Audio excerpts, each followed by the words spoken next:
Chair de Mecha de Georgetown, y es un gran honor tener a Dr. Joshua Javier Guzmán, quien también fue un co-chair de Mecha, como el keynote speaker de esta tarde. And no, don't worry, I'm not going to do this all in Spanish. I will translate. As I was stating previously, it is a great honor to have Dr. Joshua Javier Guzmán as the keynote speaker for this year's lab year graduation. As a community scholar and a student leader in Mecha, a lot of Dr. Guzman's experiences resonated with my own. I was raised in a low-income household by undocumented parents. I grew up in the city of Santa Ana in California, which is predominantly underprivileged and Hispanic. At least it was predominantly underprivileged and Hispanic, since it is currently undergoing the wonderful phenomenon of gentrification. In other words, they're kicking us out. When I was born, I was diagnosed with cleft palate and an absent uvula. For those of you who may not know, cleft palate is when the roof of the mouth contains an opening into the nose. In terms of the uvula, which is a little hanging thing at the back of the throat, I was also born without that. Both of these combined lowered my chances of being able to speak. In order to improve my chances of speaking, I was placed in school earlier than most of kids my age. With the extensive help from the school district, I received additional speech tutors and lessons at no cost. And I am thankful that it was at no cost, because my family would have not been able to afford that.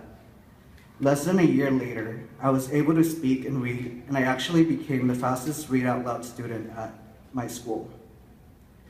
That was not the only thing though. Because the ears, nose, and throat are all connected, and my mouth was connected to my nose, whatever happened in my mouth affected my ears as well. This led to many complications with regards to my ears. To top it off, my ear canal was way smaller than usual, so much that doctors thought it would eventually close up. All of this meant that my ears could only pick up a limited amount of sounds.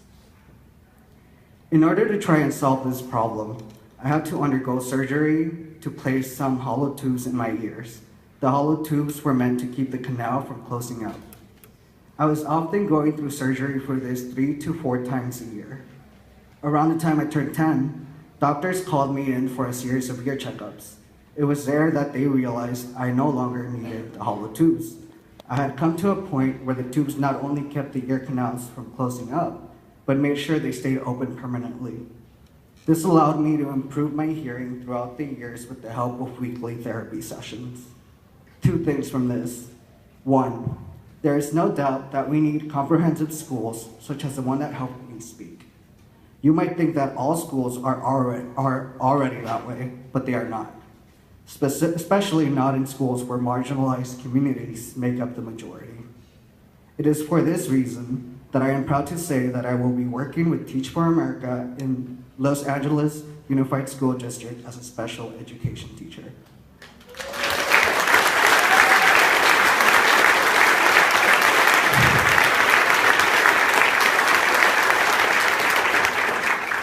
And 2, we need universal health care and a healthcare system that ensures our basic well-being.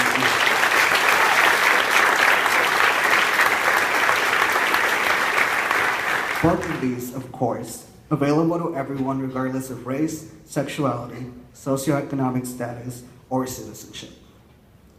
You might be wondering, okay, so how does this relate to Georgetown? The thing is that the 3 main things I learned while at Georgetown can actually be visualized through the experiences that I previously shared. First, those of us who are able to need to learn to speak or speak up. Personally, I get it. It's scary. It's nerve-wracking. It's so easy to just stay quiet and follow the norms. But come on, we are lesbian, gay, bisexual, transgender, or questioning. We're breaking those norms with our existence. We weren't meant to follow the norm. We can't let others speak for our own experiences. The thing is, right now, it feels great because look at us, we have a community, we have a resource center, various student orgs, and a supportive faculty, staff, and administration. That won't always be the case out there in the real world. People will hate us, people will talk down to us, people will even erase parts of our identities. And it is our responsibility to speak up, to stop that from happening. They say we are the change, and we are. If we speak up, we can change so many things, including the way in which society treats us. Lately, I have been thinking a lot about the phrase, not me, then who? And it's true, it's the main reason that I am up here on stage. I, a low-income, first-generation, bisexual person of color, reflecting at Lavender graduation in a privileged white institution that builds upon the lands and graves of marginalized communities, yet fails to act upon reparations. But now I say to you, if not us, then who? Let us speak up for ourselves and our marginalized communities. Second, those of us who are able to need to learn to hear and listen to others. How can we be a strong LGBTQ community without knowing about the struggles others' identities face?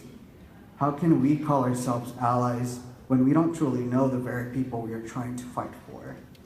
We need to understand each other in the most raw form. We all need to listen to and learn from the queer people of color. We all need to listen to and learn from the transgender community.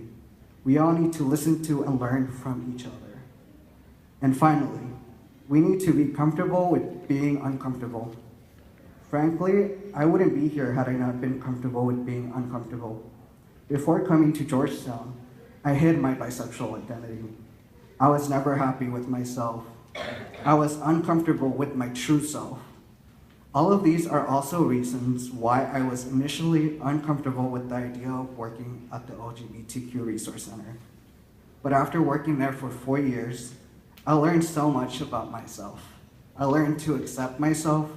I learned to be happy with myself. I learned to love all of who I am. And it all happened after I put myself through an uncomfortable experience. The truth is, we learn from these uncomfortable experiences. This also goes back to speaking up and listening to others. We need to make ourselves uncomfortable to speak up and make ourselves uncomfortable to listen and learn from others. It is up to us now. We got this.